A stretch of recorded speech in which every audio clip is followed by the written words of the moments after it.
during El Escorial, the card magic meeting, I met with Roberto Jobbi, and he told me a beautiful story about Pablo Picasso. Can I share it with you guys? Yeah. I mean, I'll do it with the deck of cards because my hands need something to fit. Right. So Pablo was being interviewed by a newspaper man who was being very aggressive with his questions. One of the questions that he asked were, well, you, Senor Picasso, you are supposedly the master of Cubism, but really our readers would like to know, what's the difference between Cubism and plain old geometry? And that's a tough question. It's like asking what's the difference between science and art. Right. But Pablo was very clever. He took a piece of paper and he took a pen and he started to draw a perfect circle. And just before he finished, I mean, drawing a perfect circle is amazing, but just before he finished, he made a little squiggly line on top and he said, had I made this circle perfectly, it would have been science. It wouldn't have been art. But now, because of that little thing, now it's art. Right. And I find that beautiful. I mean, I'm no painter. I'm a magician. So my art looks different. What? But I mean, it's real, right? It's not an illusion.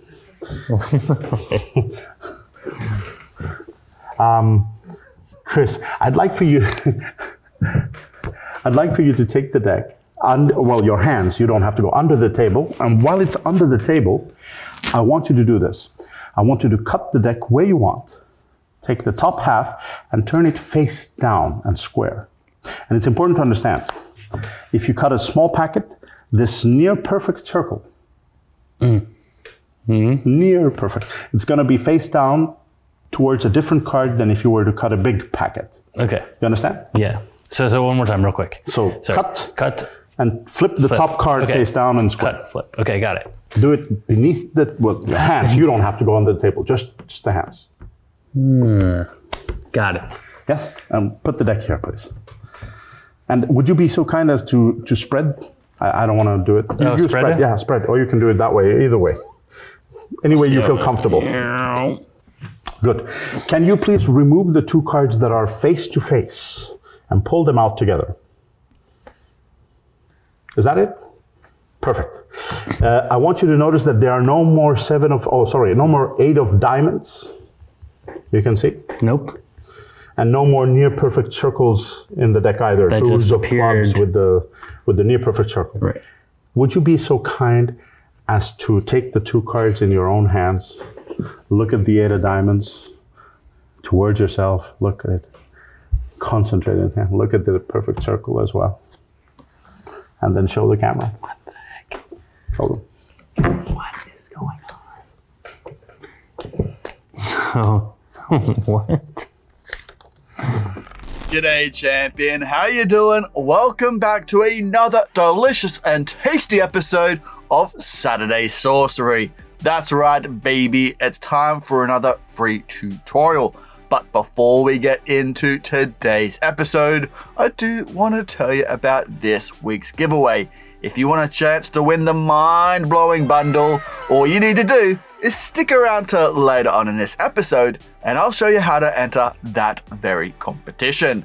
Now on to today's episode. You just saw the ever so handsome Christian Engblom perform his effect, the Picasso Trick. Now this is an excerpt from Christian's At the Table lecture. And if you want to see more on this very lecture, I'll have it linked in the description below. Now let's learn this beautiful piece of magic. So Christian, my friend, over to you. That's awesome. That's What the heck? Let me see. Oh yeah. That's great. Huh. That is strange.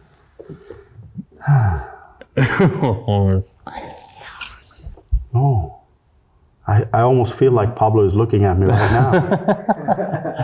Spooky. Spooky. All right. So. That's awesome. Well, thank you. Yeah. That just appeared in front of my face. You and your misdirection. No misdirection. No misdirection here. Well, maybe a little. I'll explain. The routine, the original routine, again, This is by Paul Curry. I mean, the man who came up with Out of This World. It's a genius we're talking about. But I believe this version would fool Paul Curry himself. And why is that? Well, because Paul Curry used a double facer. A double facer. Okay? And obviously there is no double facer here, but let's say that, let's use this one as a double facer. So, we need like the 2 of spades. Okay. Yeah. Oh, we can use the 8 of diamonds actually. So imagine that this is the 2 of clubs with the 8 of diamonds double facing card, right? And on the 2 of clubs, the other one, there would be exactly the same kind of circle but empty. So these 2 cards would be placed on top. Oh, sorry. These 2 cards would be placed together on top of the deck.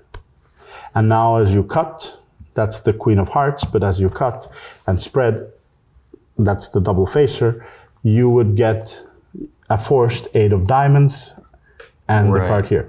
However, this is not a card you can examine or look at. And this is the problem. Paul Curry, when he performed this effect, he would put the 8 of diamonds, the double facer, towards himself, close to his body, turn the other card and show. I don't know, I don't think he even used the 8 of diamonds, but something else. And then he would just take this card and put it in his pocket with no explanation and switch it for a normal 8 of diamonds. But the moment of the cleanup of the switch was really bad because all of the heat was on this card and on this, right? So this was a topic in El Escorial back in 2006. And it was about 2 a.m. in the morning.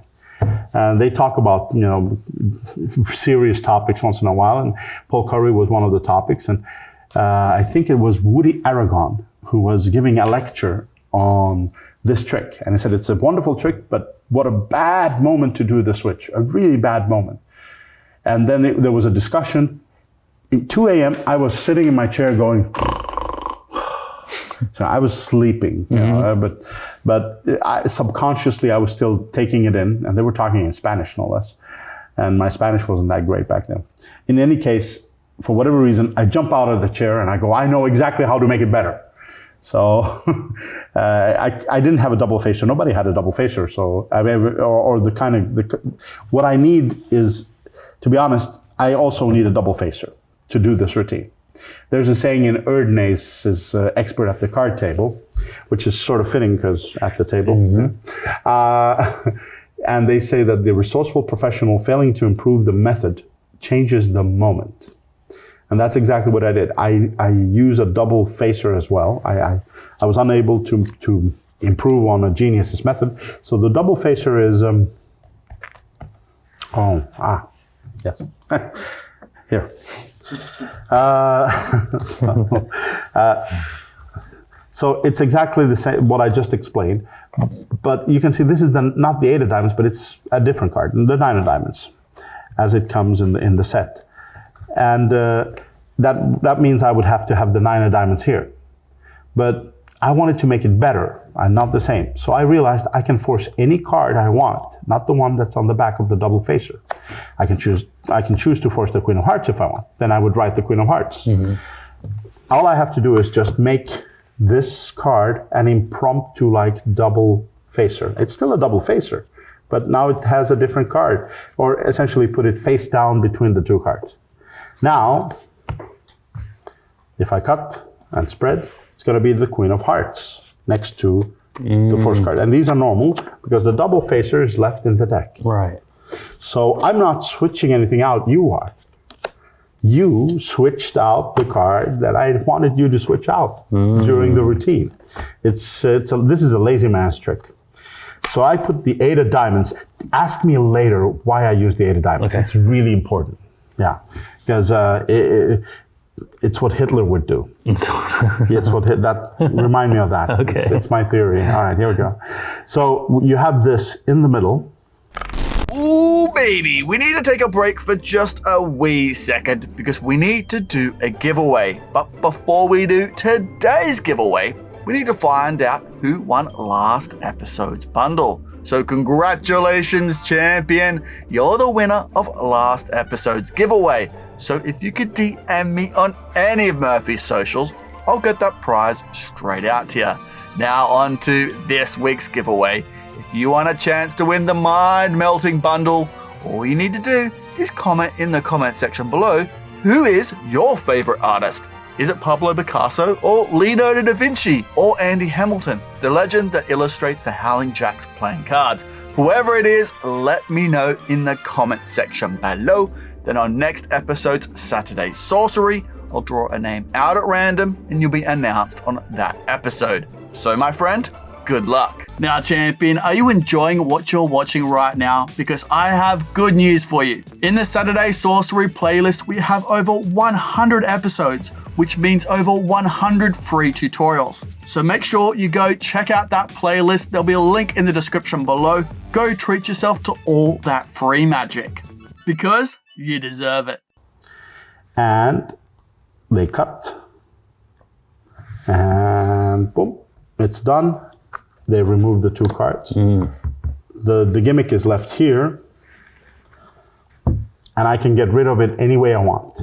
I can palm it out if I want, you know, and during misdirection. By palming it out, it's fine.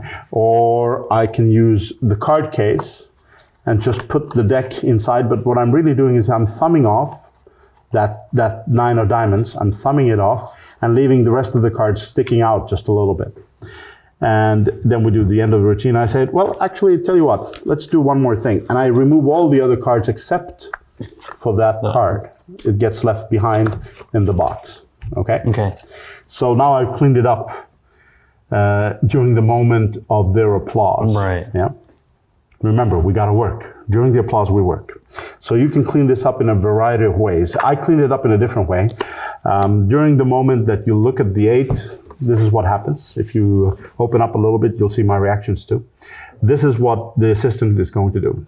I ask him to look at the A, and I ask him to look at the circle, and almost invariably, the person doing this is going to go, or they might go, ah, and just scream, or they might go, depending on the culture, they might just go, like they do in Finland.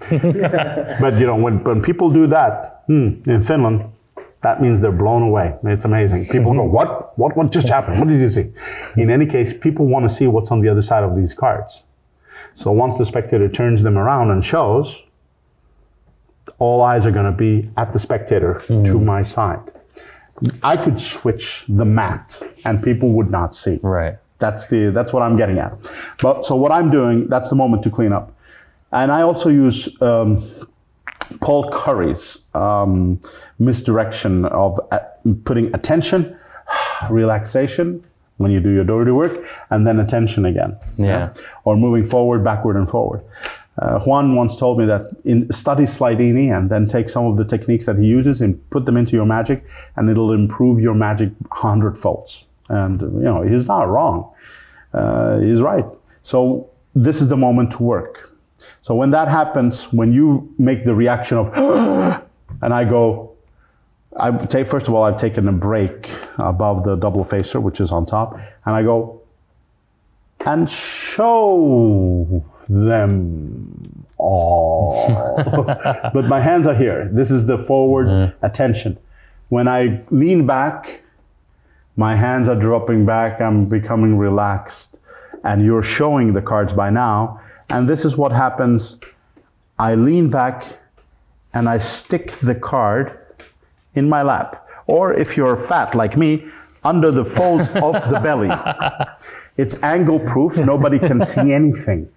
But I realize that this will require 20 years of practice to most of you. So yeah, you can use the card case method, you can palm it off, or you can just lap it. Or here's an idea. Why don't you just leave it in there? Mm-hmm. If you're not in a hurry to get rid of it, people are not going to go, well, where's the gimmick? It's got to be here somewhere. They're not going to do that. But you know, if you end here, you don't even have to clean up. You can end right now. Oh, also, here's an idea from Juan. He suggested that if you know who you're going to do it for, you could write the name of the spectator maybe underneath here, or if you have enough room inside of the circle, write the name of the spectator helping you. And when I do that, people, when they do look at it, they go crazy. Now, essentially, people will just see the 8 of diamonds, but they also see the reaction of the spectator.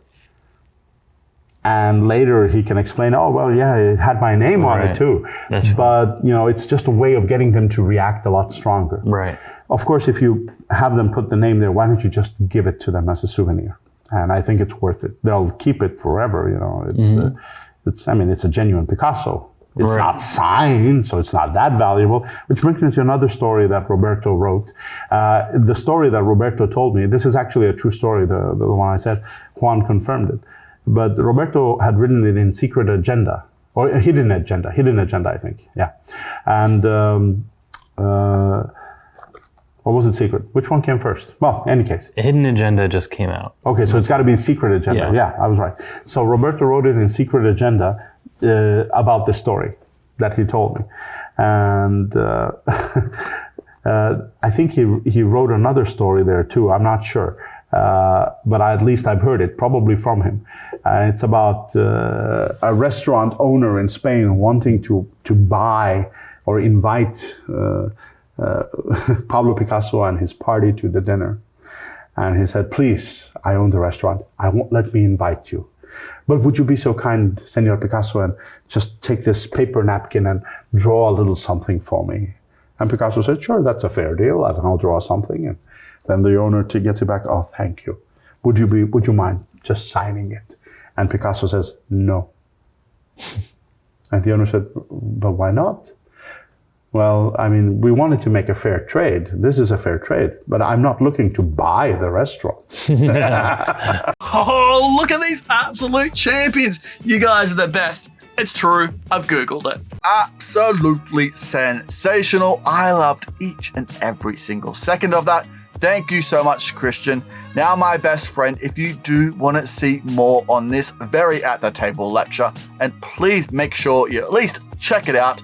I'll have it linked in the description below. There's so much incredible magic on this download. You're gonna absolutely love it. Now that's right, it is Saturday, so go on, get out of here, go enjoy the rest of your weekend.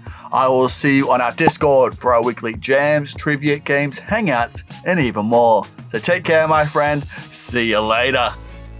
Whoa, hey, whoa, what's that? Oh, you should definitely check out that. Oh, there's so much good magic in there. You won't regret it. Hey, whoa, hey, look at this bad boy. You should definitely subscribe if you haven't already. Subscribe, then watch that. Oh, it's a good day to treat yourself.